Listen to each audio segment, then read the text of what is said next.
영으로 거듭난 사람은 모든 상황에서 하나님과 나와의 관계를 먼저 생각합니다. 영의 사람은 기준이 영에 있기 때문입니다. 육의 사람은 기준이 보이는 세상에 있습니다.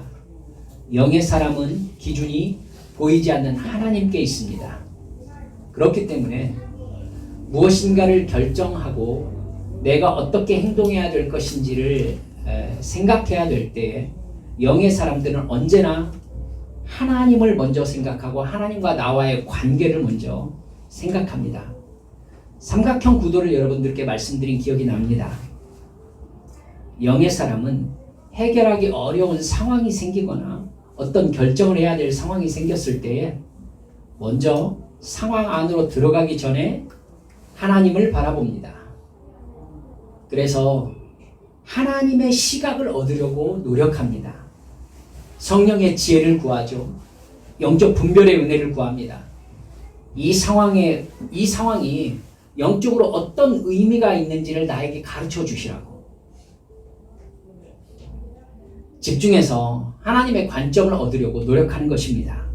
기도하고 성경을 읽으면서 하나님께서 나를 이 상황까지 인도하신 것이 어떤 의도를 가지고 계시는지 파악하려고 하는 것입니다. 그렇게 간절히 기도하며 하나님과의 관계 안에서 지혜를 구할 때에 하나님께서 분명히 성령의 지혜를 부어주시는 줄 믿으시기 바랍니다. 여러분, 이게 예수 믿는 사람이 상황에 들어가기 전에 하는 행동이에요. 이렇게 해야 하나님께서 지금 나와 함께 계신다는 믿음의 확신이 생기는 겁니다. 그렇게 하나님과의 관계에서 나와 문제가 없다라는 것을 확인하고 나서 하나님의 시각으로 상황을 바라보는 거죠.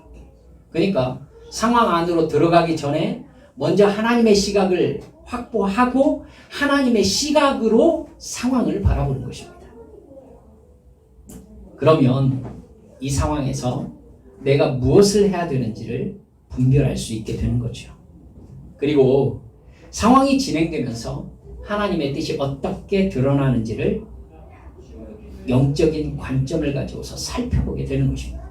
그러면 여러분, 이런 절차들을 거쳐서 상황 안으로 들어갈 때에 어떤 문제가 해결되느냐면은 하나님과 나와의 갈등의 요소가 될 수 있는 죄의 문제를 해결하고 상황 안으로 들어갈 수 있게 되는 것입니다. 이게 대단히 중요한 영적인 도찰입니다. 여러분, 우리가 왜 어떤 상황에서 힘들어하고 영적으로 방황하고 그럽니까? 혹시 내가 하나님께 잘못해서 하나님께서 나에게 어떤 징계를 내리시는 건 아닌가? 하나님과 나와의 관계에서 문제가 생겨서 내가 잘못했던 것을 처리해야 되는가? 이 부분이 계속해서 내 발을 잡기 때문입니다. 이러면 생각이 굉장히 복잡해지죠. 어디서부터 문제를 손대야 될지, 어떤 방향으로 내가 상황에 들어가야 될지를 알지 못하기 때문입니다.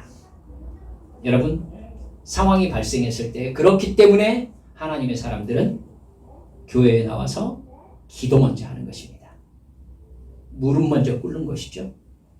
하나님께 부르짖어 기도하고 금식하고, 그래서 하나님과 나와의 관계에서의 죄 문제를 해결하면 하나님과 나와 있었던 담이 무너지고 성령의 지혜가 나에게 임하는 것입니다. 그럼 이 지혜를 안고 우리는 상황 안으로 들어가야 상황 속에 하나님의 뜻을 이룰 수 있게 되는 것입니다. 여러분, 이것이 영적 우선순위임을 깨닫고 나의 정체성이 하나님과의 관계 안에 있음을 확인하는 작업이 먼저 끝나게 되면 여러분, 적어도 사탄은 그 사람을 절대 이길 수 없습니다. 오늘 말씀은 그런 영적인 훈련 과정에서 겪게 되는 하나님의 사랑과 은혜에 대한 불신의 순간들이 있습니다. 우리에게 영적으로 힘든 상황이 닥칠 때 우리의 믿음을 흔드는, 그래서 하나님이 나를 사랑하시는가를 의심하게 만드는 그런 불신의 순간들이 있게 되거든요. 그러면 우리 안에 이 상황의 해결보다 훨씬 심각한 갈등이 우리의 믿음을 흔들어대게 됩니다. 그때 우리가 어떤 식으로 상황을 대해야 되는지에 대해서 오늘 본문이 우리에게 정확하게 가르쳐주는 바가 있어서 여러분들과 말씀을 나누려고 합니다. 먼저 오늘 본문의 상황과 배경에 대해서 여러분 아셔야 될 필요가 있습니다. 사무엘하 16장은 사무엘이 아들 압살롬의 반역을 피해서 요단강을 건너 피난을 가고 있는 그런 장면입니다. 압살롬은 다윗의 셋째 아들이지요. 계획을 세워서 4년에 걸쳐서 반역을 준비했습니다. 아버지 다윗을 죽이고 자기가 이스라엘의 왕위에 오르려고 이스라엘의 민심을 차분차분 자기에게로 돌립니다. 이스라엘이 여러분 적어도 다윗은 유다지파니까 여러분 예루살렘 쪽 이 유다지파의 사람들은 다윗의 편을 사울 시대에도 다윗을 보호하려는 편을 이렇게 들었었는데 압살롬에게 유다지파까지 모두 다 넘어가고 맙니다. 다윗은 이런 압살롬의 반역을 전혀 모르고 있었습니다. 그러다가 압살롬이 반역을 시작해서 군사가 예루살렘 쪽으로 움직이기 시작했다는 그러한 첩보를 듣고서야 급하게 예루살렘을 빠져나갑니다. 여러분, 이 상황은요, 분명히 다윗이 우리아의 아내 밧세바를 강제로 취하고, 여러분, 그건 훨씬 더 심각한 범죄였습니다. 흔히들 간음이라고 우리가 얘기하지만 강간입니다. 우리아의 아내 밧세바를 강제로 취하고 우리아를 살해했던 그 죄로 인해서 하나님께서 내리신 벌이 진행되는 중이었습니다. 하나님은 다윗의 그 죄를 드러내시면서 칼이 내 집에서 영원히 떠나지 않을 것이다. 너와 네 집에 내가 재앙을 일으킬 것이며 내 눈앞에서 네 아내를 빼앗아 네 이웃들에게 줄 것이다. 이렇게 저주하셨습니다. 사무엘하 12장 11절 12절 말씀이지요. 여러분, 왕조의 칼이 떠나지 않는다는 얘기는 왕위 다툼이 일어날 것이죠. 그것이 다윗 왕가에 있다는 얘기는 왕자들끼리 왕위 다툼이 일어날 것이라는 뜻입니다. 그리고 칼이 떠나지 않는다고 했으니 왕자들이 살해당할 것을 이야기하고 있는 것입니다. 실제로 첫째 아들 암논이 압살롬에게 살해당했었죠. 여러분, 결국 압살롬은 진군했고 비어있는 예루살렘을 그냥 장악합니다. 그리고 다윗이 혹시나 해서 남겨두었던 다윗의 후궁 10명과 대낮에 텐트를 치고 동침합니다. 아히도벨이, 그러니까 압살롬의 제갈공명이었죠. 아히도벨이 그렇게 하시면 반역이 더 강해질 것입니다. 이렇게 얘기했기 때문에 압살롬이 그 말대로 한 것이었거든요. 무슨 뜻입니까? 이제 다윗과의 관계가 아버지와 아들의 관계가 아니라 원수의 관계가 되었고, 나는 다윗의 왕권을 차지했다. 다윗의 것은 모두 내 것이다. 라는 표시가 바로 그 행동이었습니다.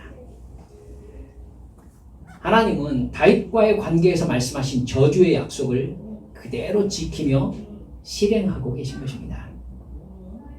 여러분, 여기가 바로 우리가 첫 번째로 주의 깊게 생각해야 될 부분입니다.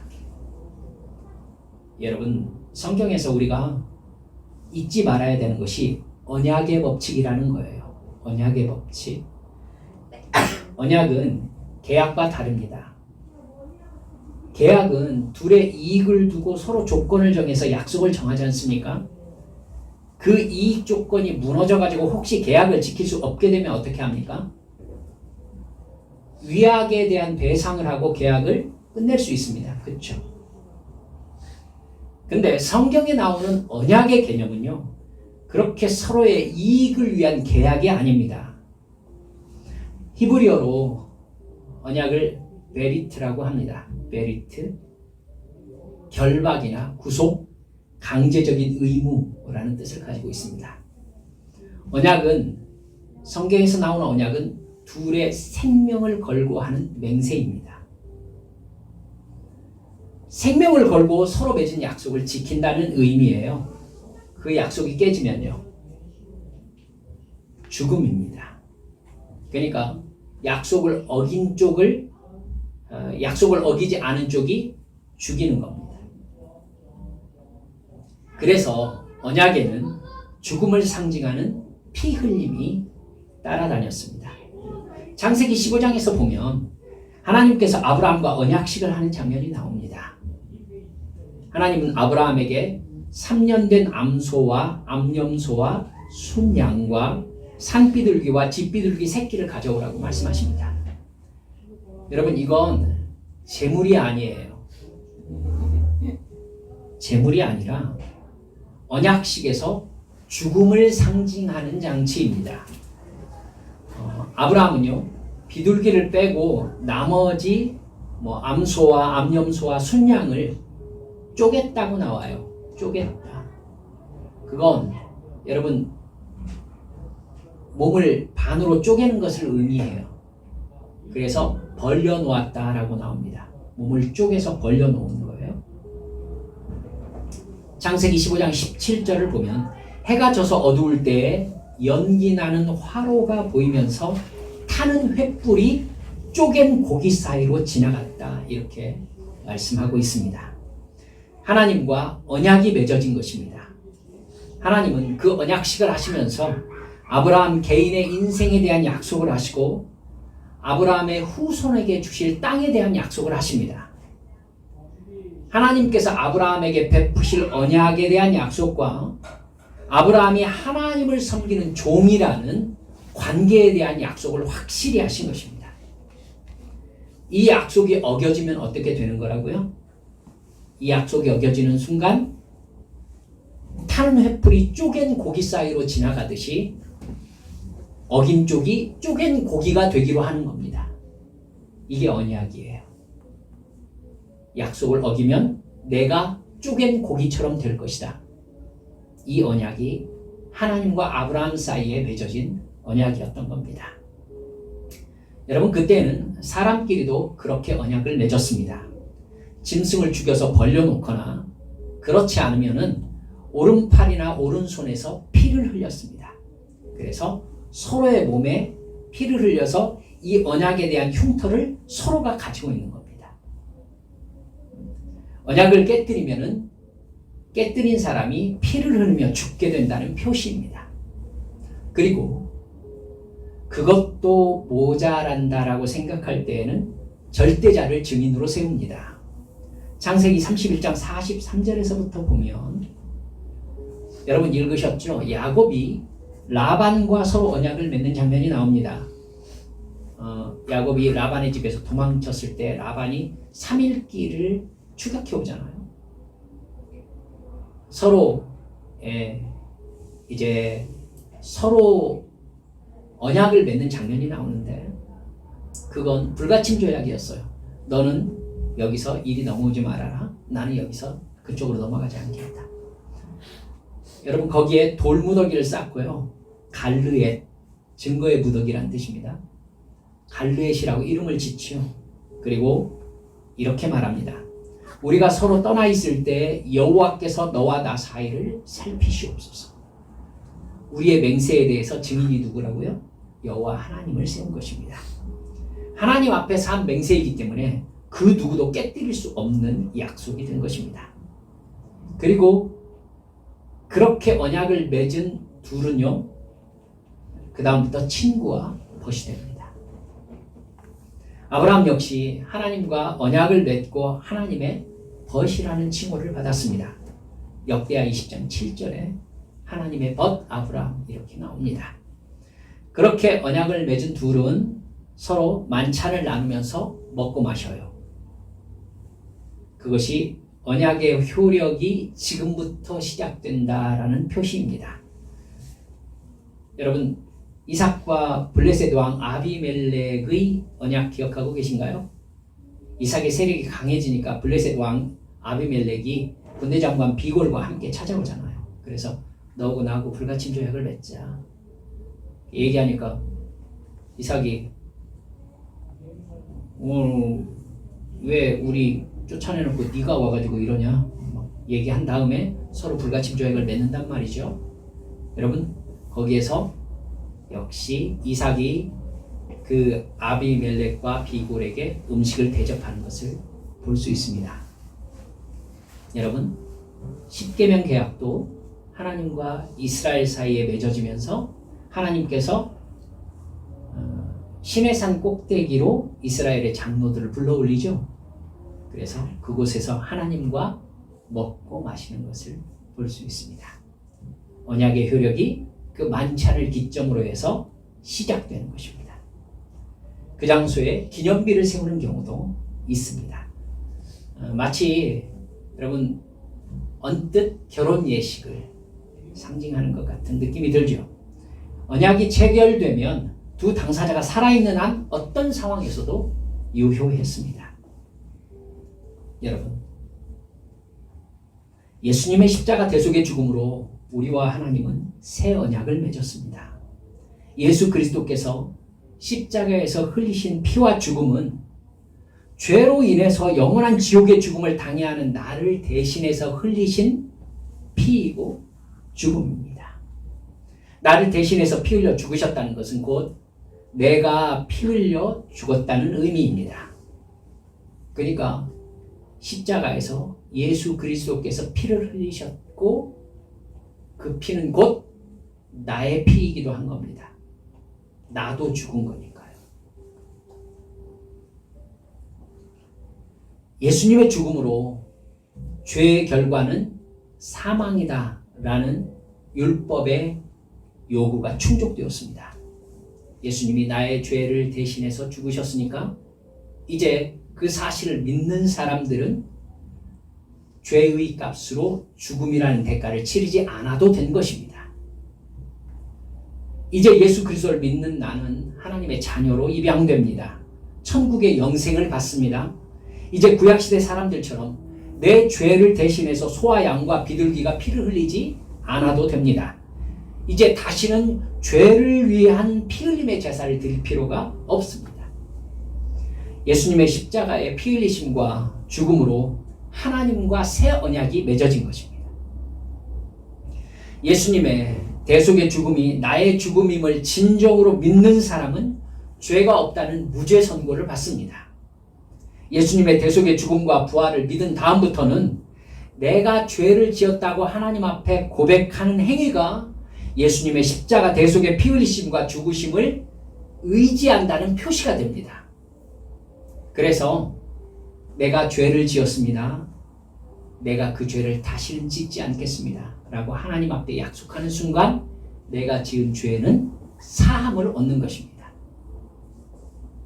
요한일서 1장 9절은 만일 우리가 우리 죄를 자백하면 그는 미쁘시고 믿을만하다는 뜻입니다. 미쁘다는 뜻이 저는 들을 때마다 무슨 뜻인지 궁금했었습니다. 여러분도 그러실 것 같아서. 우리가 우리 죄를 자백하면 그는 믿을만하고 의로우사 우리 죄를 사하시며 우리를 모든 불의에서 깨끗하게 하실 것이요 이렇게 말씀하고 있습니다. 여러분, 그렇다면 이제부터는 마음대로 죄를 짓고 내가 죄를 지었습니다 하고 자백하면 죄 없는 사람이 됩니까? 말은 그렇습니다. 말은 그렇습니다. 하지만 실제로는 그렇지 않습니다. 내 죄의 값을 대신해서 예수님이 죽었다는 것을 믿는 사람이 예수님의 피와 죽음을 이용하려는 태도를 가질 수 있을까요? 더구나 예수님을 믿는다는 것은 죄에 대하여 나는 죽었다는 의미입니다.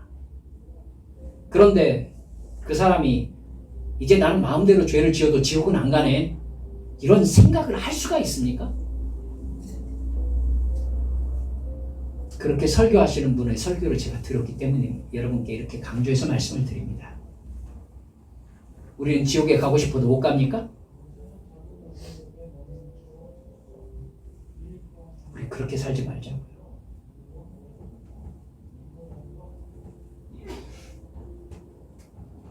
여러분, 그런 생각을 한다는 것 자체가 저는 구원받지 못했다라는 증거라고 저는 생각합니다. 예수님을 믿는 사람은 누구를 막론하고 죄를 혐오합니다. 더러워합니다. 죄를 짓는 자기를 미워합니다. 죄의 본성에 사로잡혀 살던 옛사람을 수치스러워합니다. 그렇게 진정으로 예수 믿는 사람은 죄의 값은 사망이라는 죄와 사망의 법으로부터 자유합니다. 그런 진정한 크리스천이라면 자기 육체의 본성을 따라서 제어하지 못했던 이 죄성에 의해서 지은 죄가 있지 않습니까? 그런 죄를 하나님 앞에 자백만 하면 얼마든지 하나님을 용서하십니다. 그리고 그 죄와 싸워 이길 능력과 지혜를 부어주십니다. 그렇게 예수님의 피와 죽음은 우리를 대속하신 증거임과 동시에, 여러분 입장을 싹 바꿔볼까요? 언약적 관점에서 보면 어떻습니까? 예수님의 피와 죽음은 나의 피와 죽음이 되어서 나는 죄와 싸우며 영원히 하나님만 섬기며 하나님의 말씀에 순종하는 삶을 살겠다는 언약의 증표가 바로 예수님이 흘리신 피인 것입니다. 내가 예수님을 믿는다는 것은 내가 예수님과 함께 십자가에 못 박혀 죽었다는 뜻입니다. 즉 예수님과 나는 새 언약 가운데에서 함께 피를 흘린 것입니다. 사도 바울이 뭐라고 해요? 내가 내 몸에 예수의 증거를 가지고 있노라. 예수 그리스도의 대속의 피 흘리심과 죽음을 믿음으로 우리는 영원한 생명을 선물 받았습니다. 여러분, 그러나 어느 순간 그 사실을 믿지 않고 죄와 싸우지 않고 성령님의 인도하심을 거절한 채 하나님의 말씀에 불순종하면 그 사람은 영원한 죽음과 고통밖에 받을 게 없다라는 것을 명백하게 증거하고 있는 증거가 바로 예수 그리스도의 십자가와 피 흘림인 것입니다. 그러니까 하나님과 나와의 언약이 무너져서 하나님과 내가 맺은 약속을 내가 어기면 그 사람이 받는 고통과 저주의 증거가 뭐예요? 십자가예요. 너에게 영원토록 이러한 고통이 있을 것이다 라는 증거가 바로 십자가와 죽음인 것입니다. 여러분, 성경의 원칙은 탈리오의 법칙이라고 합니다. 탈리오의 법칙을 가장 정확하게 묘사하고 있는 성경 말씀이 신명기 19장 21절 말씀입니다. 생명에는 생명으로, 눈에는 눈으로, 이에는 이로, 손에는 손으로, 발에는 발로니라. 이게 손해배상의 법칙입니다. 율법이에요. 여러분, 이건 하나님께서 정하신 법이거든요. 예수 그리스도를 믿음으로 영생의 은혜를 받듯이 예수 그리스도를 믿지 않으면 영원한 지옥의 형벌을 받게 되는 것입니다. 생명은 생명으로. 예수 그리스도의 생명으로 우리와 약속을 맺으셨으니까 그 약속이 깨졌을 때 그 약속에 대한 대가는 뭘로 밖에 할 수 없어요? 생명으로 밖에 할 수 없습니다.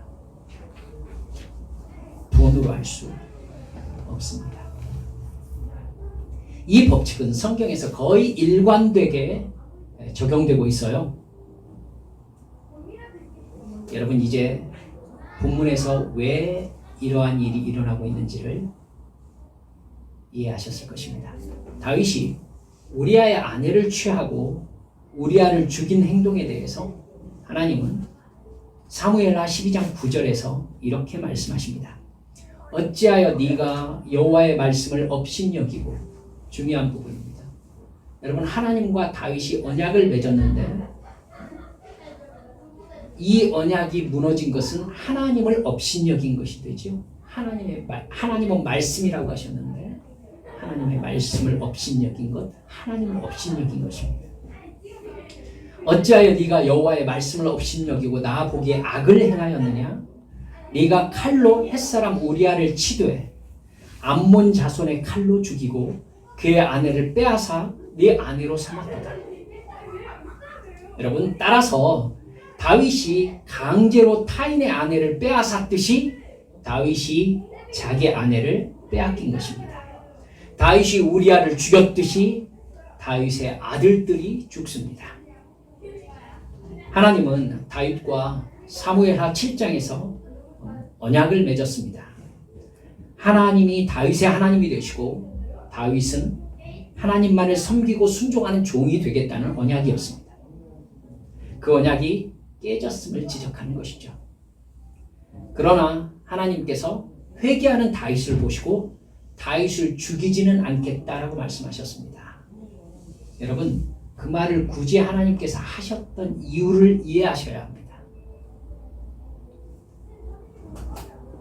나단에게 내가 범죄하였나이다 라고 다윗이 고백하니까 나단이 뭐라고 하느냐면은 당신의 회개를 받으시고 당신이 죽지는 아니하려니와 아이가 죽을 것입니다. 저는 이런 생각을 했어요. 나단이 이렇게 대답할 거라고 다윗이 생각했을까? 내가 잘못했습니다. 내가 죄를 지었습니다. 라고 얘기하면 어쩌면 하나님께서 모든 것을 속 시원하게 그래, 오케이, 내가 너를 사랑하니까 하고 원점으로 생각해 주시지 않으실까? 라고 생각하면 안 돼요. 우리가 아시겠습니까? 그렇게 죄를 대하시면 안 돼요. 다윗에게 그러셨어요. 하나님이 가장 사랑하셨던 사람 중에 하나인 다윗에게 당신이 죽지는 않을 것입니다. 여러분, 우리가 생각해야 돼요. 주님께서 우리에게 뭐라고 하셨느냐면 미워하는 자는 살인한 자입니다. 이렇게 설교하셨어요. 여러분, 농담입니까? 저는 이 부분이 농담이 아니라는 것을 그 성경 읽을 때마다 성령님으로부터 지적받습니다. 여러분, 그렇다면 우리가 주님 앞에 가서 주여, 제가 누군가를 미워했습니다. 제가 죄를 지었습니다. 그건 내 살인죄를 자백하는 거죠. 그죠? 주님께서 그리 말씀하셨습니까? 그럼 주님께서 우리에게 뭐라고 대답하시겠습니까? 뭐 그런 거 신경 쓰냐? 알았다. 아니에요. 그래, 목사야, 너는 죽지는 않을 것이다. 무슨 의미인지 아시겠습니까? 제가 무슨 말을 하고 있는지.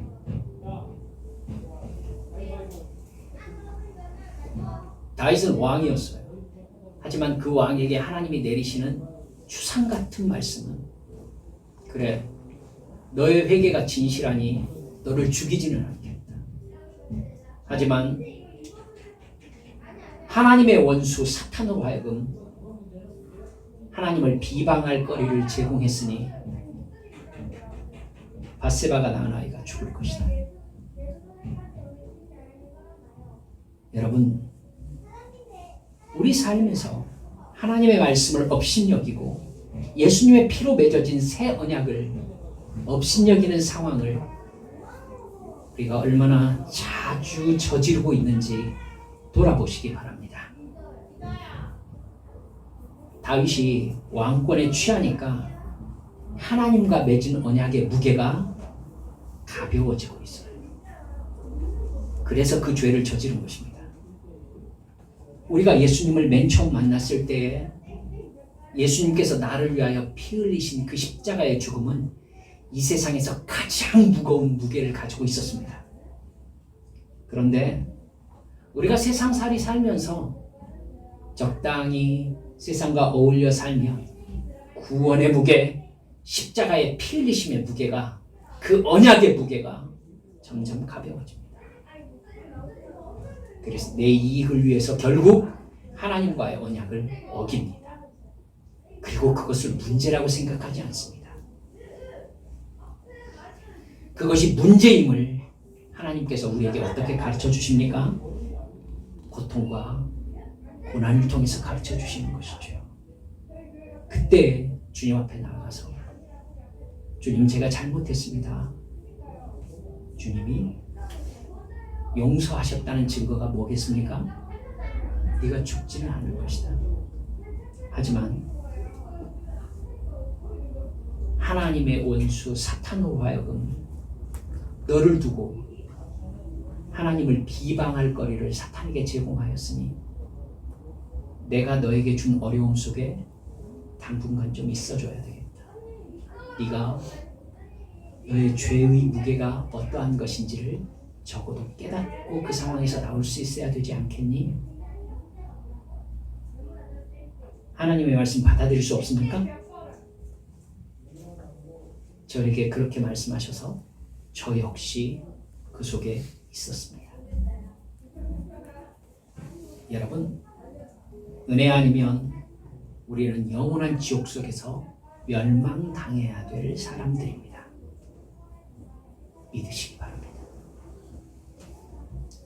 두 번째로, 이 상황에서 다윗이 어떤 태도를 보이는지를 주목하시기 바랍니다.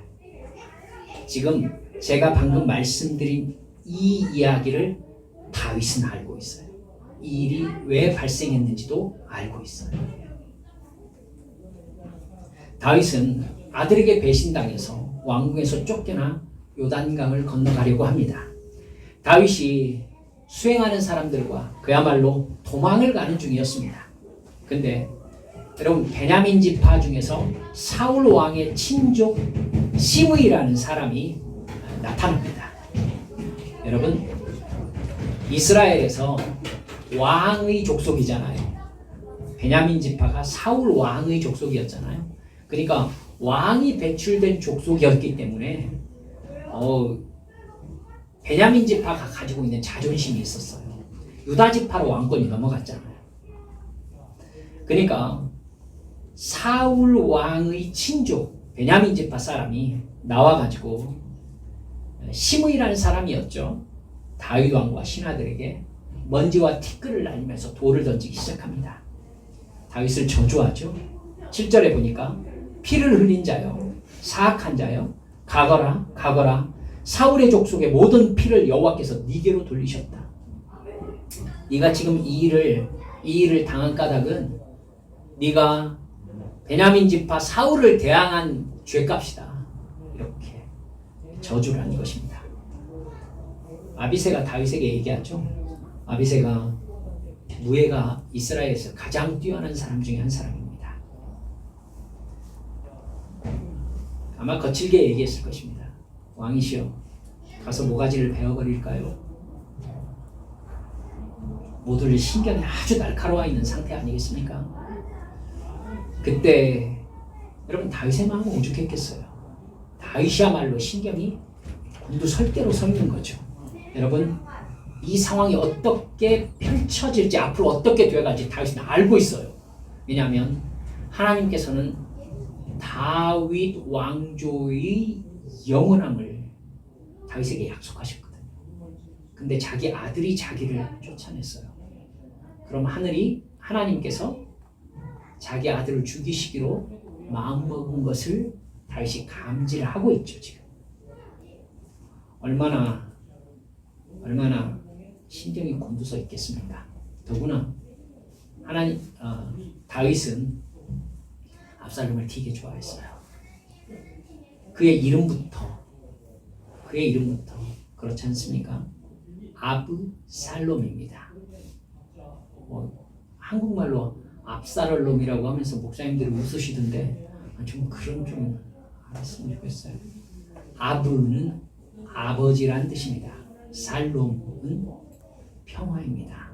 평화의 아버지라는 이름을, 아니면 너의 아버지는 평화이시다 라는 의미로 압살롬 이름을 지어준 것입니다. 그러니까 다윗은 압살롬을 차기 왕위도 염두에 두고 있는, 여러분 솔로몬 이름 안에도 샬롬이 들어가 있어요.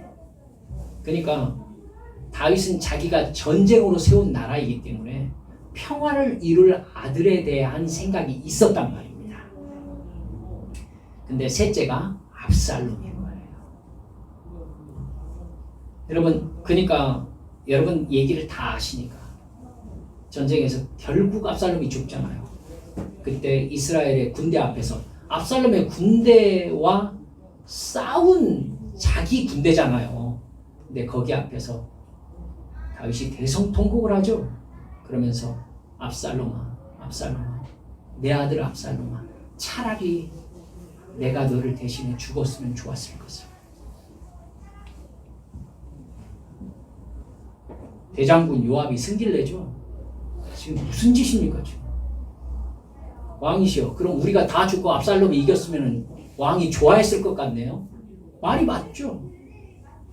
이런 사람이 압살롬이었어요. 다윗이 너무 좋아했어요.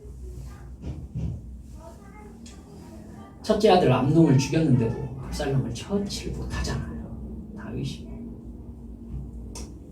여러분, 이렇게 신경이 날카로워져 있는 순간에 별 말도 안 되는 놈이 나타나가지고 돌을 쏘면서 저주를 퍼부으니까 아비새를 비롯해가지고 지금 요압 장군이랑 옆에 지금 다 다윗의 호위병들이 옆에 있거든요. 가서 베버릴까요? 다윗이 얘기해요. 스루야의 아들아. 참. 스루야는 다윗의 누나입니다. 요압 장군과 아비새가, 그러니까 다윗에게는 조카가 되는 거죠. 그 집이 쌈자라는 집안이에요. 가만히 보면. 스루야의 아들들아, 나의 일에 너희가 왜 나서느냐? 주님께서 그에게 다윗을 저주하라고 분부하셔서 그가 저주하는 것이면 그가 나를 저주한다고 누가 그를 나무랄 수가 있겠느냐? 그 다음에 다윗이 이 아비새와 자기와 함께 있는 모든 신하에게 이렇게 얘기해요. 생각해 보시오. 나의 몸에서 태어난 자식도 나의 목숨을 노리고 있는데 이러한 때 하물며 저 베냐민 사람이야 더 말해 무엇하겠소? 주님께서 그에게 그렇게 하라고 시키신 것이니 그에게 저주하게 내버려 두시오. 저 같으면 이렇게 못했을 것 같아요. 다윗은요, 이 상황의 주관자가 하나님이심을 믿고 있습니다. 즉, 이렇게 고통스러운 상황인데도 하나님께서 이 상황을 주관하고 계시며 그 하나님께서는 여전히 자신을 향한 사랑과 사명을 거두지 않고 계시다는 사실을 다윗은 믿고 있는 겁니다. 즉, 극단적인 상황 속에서도 다윗은 하나님을 바라보면서 하나님의 눈으로 상황을 바라보는 영적인 지혜를 그대로 가지고 있는 것이죠. 영적인 시각을 놓치지 않고 있는 것입니다. 여러분, 하나님과의 관계에서 갈등이 있어버리면 나는 상황에서 무엇을 선택해야 될지 방황하게 됩니다. 모든 것을 다윗은 하나님께 맡기고, 적어도 이 상황은 마치 하나님이 나의 원수처럼 느껴질 만한 상황인데도 다윗의 마음속에는 하나님과의 관계에서 맺혀진 게 없는 거예요. 하나님과의 관계에서 갈등이 없는 거예요. 지금 왕위를 놓고 쫓겨가고 있는 상황인데도 하나님을 생각하면서 하나님 나에게 왜 이러십니까? 이렇게까지 하셔야 됩니까? 라는 섭섭한 마음이 다윗에게는 한치도 없는 겁니다. 여러분, 홍해를 건넌 이스라엘 백성들과 비교해 보세요. 그들은 모든 상황에서 하나님을 적으로 인식하는 걸 볼 수 있죠. 음식 떨어지면 하나님 이게 뭐냐고, 물 떨어지면 하나님 이게 뭐냐고, 만나 먹다가 맛에 물리니까 고기 어딨냐고, 부추와 마늘과 파 다양하게도 요구하더라고요. 그들은 모든 상황에서 하나님을 적으로 인식합니다. 어떤 어려움이 닥쳐도 하나님을 원망하고 불평합니다. 모두 다 하나님이 잘못한 거예요. 지금 누가 적이고 누가 내 편이지요? 지금 자기들이 누구 따라가고 있지요? 광야라는 곳에서 하나님을 적으로 인식하면 그런 광야에서 어떻게 살겠다는 거죠? 쉬운 얘기로 너희들이 그렇게 원망해? 좀 만나러 만족 못하겠다고? 그럼 내일부터 만나 없다? 이러면 어떻게 됐을까요? 굶어 죽었을 거예요. 아주 간단한 이치를 생각을 못해요. 이 행동이 하나님과의 관계에서 하나님의 어떤 반응을 불러올 것인가에 대해서 정말 ABCD가 없는 거예요, 지금. 이게 구원받은 사람과 구원받지 못한 사람의 결정적인 차이입니다. 상황에서 하나님을 향해서 원망하기 시작하는 사람이 구원받지 못하는 사람이죠. 그런데 정말 구원받은 사람은 어떤 어려운 상황에서도 가장 먼저 하나님과의 갈등부터 체크하고 그걸 없애려고 합니다. 여러분, 구원받은 사람에게 하나님은 아버지입니다. 그러면 상식적으로 봐도 자식은 어떤 상황에서도 아버지 편 아니겠습니까? 즉 어떤 상황에서도 예수 그리스도의 피와 죽음으로 나를 지옥에서 꺼내신 분이 하나님 아버지시다, 이걸 믿는다면 나는 모든 상황에서 하나님 아버지의 편이 되어야 되지 않습니까? 여러분, 1만 달란트를 3조 원이라고 말씀드렸어요. 1만 달란트를 탕감받았으면 모든 상황에서 그 은혜에 마땅히 감사해야 되는 것 당연한 거 아니에요? 홍해를 가르치고 이집트의 노예 생활에서 구원해 주셨다면 모든 것을 하나님께 맡기고 하나님만 의지하며 순종해야 되는 것이 마땅하지 않냐는 겁니다.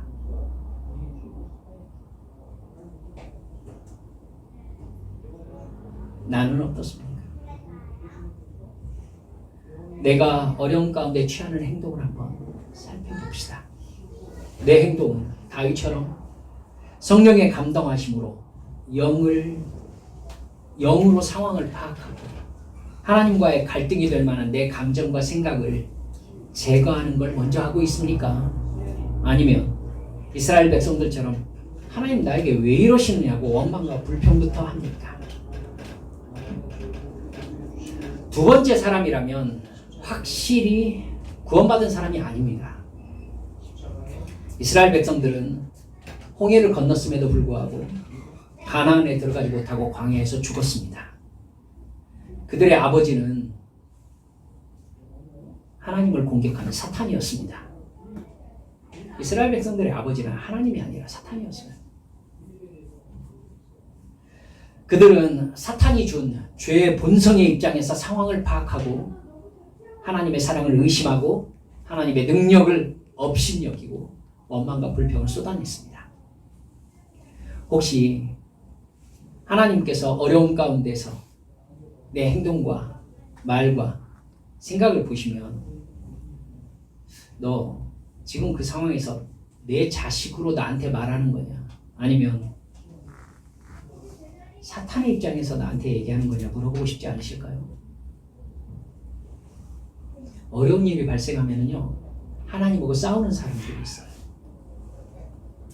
하나님한테 나와가지고 울분을 토하고 하나님 앞에 나와가지고 왜 이러시느냐고 막 따지고 하나님 내가 뭘 그렇게 잘못했느냐고 막 얘기하고. 여러분 가만히 생각해 보세요. 그게 자식이 아버지한테 할 얘기입니까? 더구나 전능하신 하나님께서 나를 여기로 이끌어 오셨다는 것을 알고 있는 자식이 말입니다.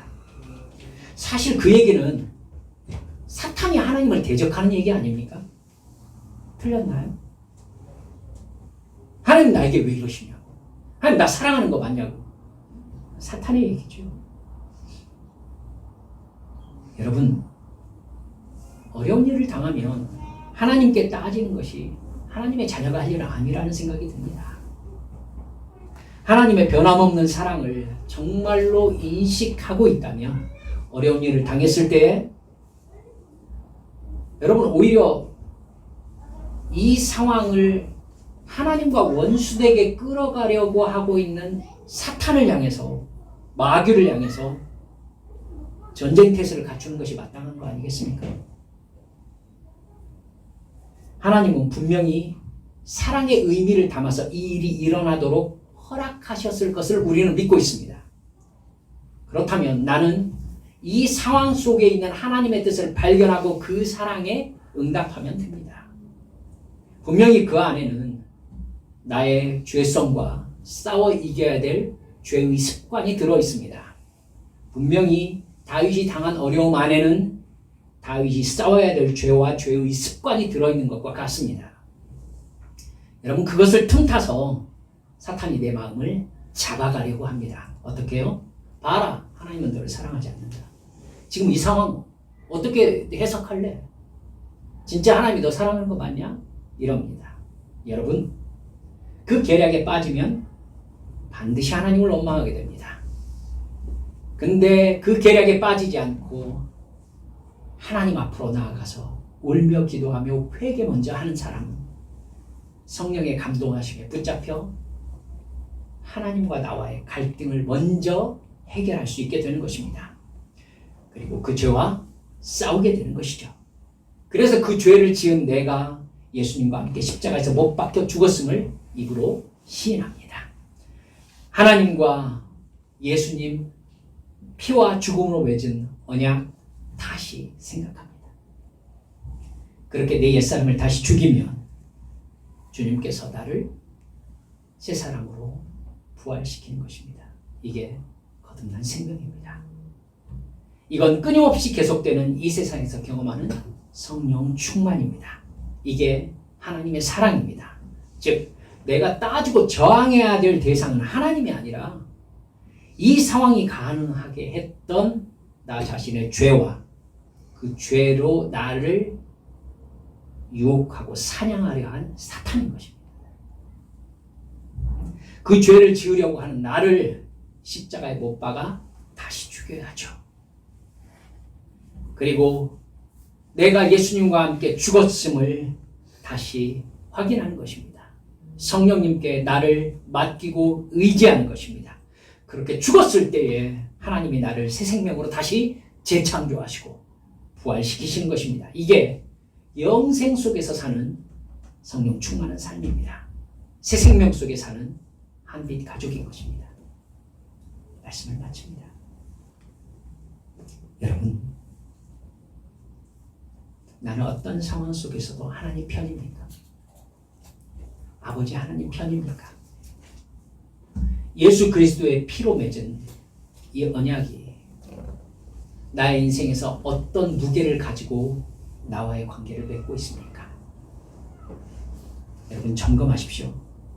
이 무게가 한없이 깃털처럼 가벼운 사람들이 있습니다.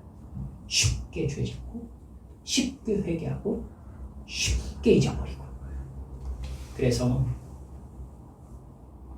예수 믿는 사람과 사귀어봤던 어떤 사람이 저한테 그러더라고요. 예수 믿는 사람들 정말 뻔뻔하더라고요. 자기가 지은 죄에 하나님께 회개했다고 이제 자기는 그 책임 없다고 그러더구만요. 목사님 그거 맞습니까? 제가 뭐라고 했겠습니까? 이제 버리세요. 그 사람 구원받지 못해서 그렇습니다. 이렇게 얘기했습니다. 제가 사과했어요.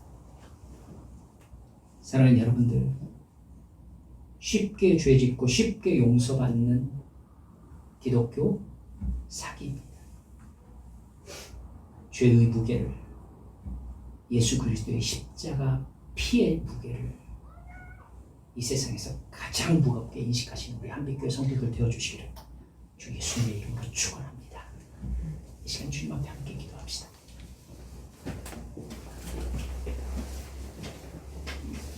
여러분, 예수님의 피로 얻은 구원은 우리의 권리가 아닙니다. 회개하면 용서해 주시겠다는 하나님의 은혜는 내가 누리는 권리가 아니라고요.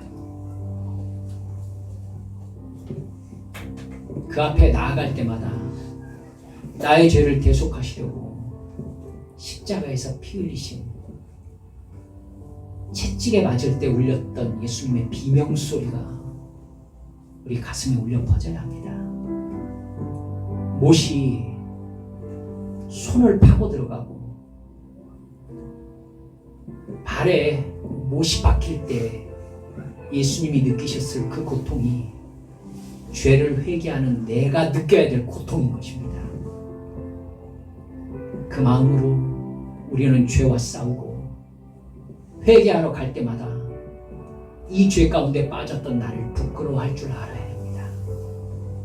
주여, 이 십자가의 무게를 내게 올바로 가르쳐 주옵소서. 죄와 올바로 싸우게 하옵소서. 주님의 사랑에 올바로 감사하게 하옵소서. 이 시간 주님 앞에 통성으로 기도하십니다.